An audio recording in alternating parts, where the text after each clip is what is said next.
Hi అండి. ఈరోజు చిన్న పిల్లలకి చాలా ఇష్టమైన కుల్ఫీ ఐస్ క్రీమ్ అయితే చేస్తున్నాను. బాగా ఎక్కువగా డ్రై ఫ్రూట్స్ ఉన్న ఐస్ క్రీమ్ అయితే చేసేద్దామండి. ముందుగా జీడిపప్పు, బాదం పప్పుని నీళ్ళల్లో అయితే నానబెట్టేసుకొని 2 పిస్తా పప్పులు కూడా వేసేసి నానబెట్టేసుకోవాలి. మనకి కుల్ఫీలో స్వీట్ కోసం షుగర్ అయినా వేసుకోవచ్చు, లేకపోతే బెల్లం అయినా వేసుకోవచ్చు. నేనైతే బెల్లం తురుము అయితే తీసుకుంటున్నాను. అలాగే 2 ఇలాచీలు అయితే తీసుకున్నాను. ఈ లోపల మనం పాలైతే వేడి చేసేసుకొని సిమ్లో పెట్టేసుకొని బాగా కలుపుతూ ఉండాలి. ఇంక ఇది కొంచెం మరుగుతూ ఉన్నప్పుడైతే మనం ఒక బౌల్లో కస్టర్డ్ పౌడర్ అయితే ఒక 2 స్పూన్స్ తీసుకొని ఒక వాటర్లో లిక్విడ్ లాగా మొత్తం కలిపేసుకోవాలండి. దీనివల్లే ఐస్ క్రీమ్ అనేది చాలా టేస్టీగా అలాగే బాగుంటుంది.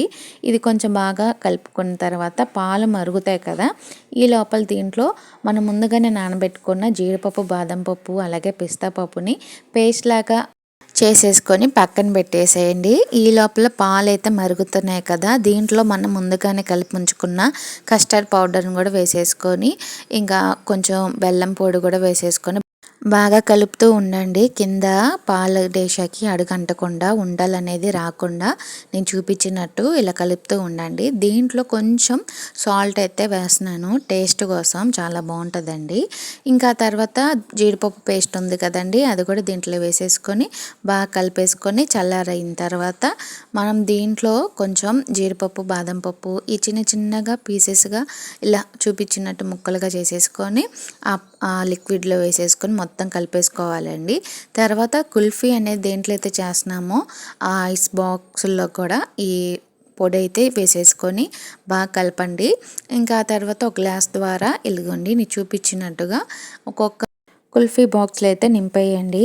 అలాగే దాంట్లో కింద అడుగును కూడా జీడిపప్పు, బాదం పప్పు పొడి ఉంది కదండి, అది కూడా వేసేసి ఈ కుల్ఫీ లిక్విడ్ని కూడా పోసేసి క్యాప్స్ పెట్టేసి ఫ్రిడ్జ్లో అయితే పెట్టేయండి. ఒకవేళ మా దగ్గర లేదు అనుకుంటే కనుక చూపించినట్టు చిన్న గ్లాస్లో కూడా నింపేసుకొని దాంట్లో ఒక స్పూన్ కానీ ఒక స్టిక్ కానీ ఐస్ క్రీమ్ స్టిక్ కానీ వేసేసుకొని ఇలా ఫ్రిడ్జ్లో పెట్టేయండి. కుల్ఫీ అయితే చాలా బాగుంటుందండి. కుల్ఫీ కొంచెం కూలింగ్ తగ్గిన తర్వాత తీయండి, అప్పుడు బాగా వస్తుంది. ఇదిగోని చూపించినట్టుగా ఒక గిన్నెలో వాటర్ అయితే వేసేసుకొని దాంట్లో ఈ ఐస్ బాక్స్ని అయితే పెట్టేయండి. చూసారు కదా, తీసేటప్పుడు అయితే చాలా ఈజీగా వచ్చేసిద్ది, లేకపోతే గట్టిగా ఇరిగిపోతాయండి. ఇంకా అందుకని చెప్పి ఇలా అయితే ట్రై చేయండి. చూసారా, కుల్ఫీ అయితే చాలా బాగుంది. డ్రై ఫ్రూట్ కుల్ఫీ అయితే చూసారు కదా ఎలా తయారైందో. మీరు కూడా పిల్లలకి చాలా ఈజీగా సింపుల్గా తయారు చేయొచ్చు. మీరు కూడా ఒకసారి ఖచ్చితంగా ట్రై చేయండి. నచ్చితే లైక్ చేయండి.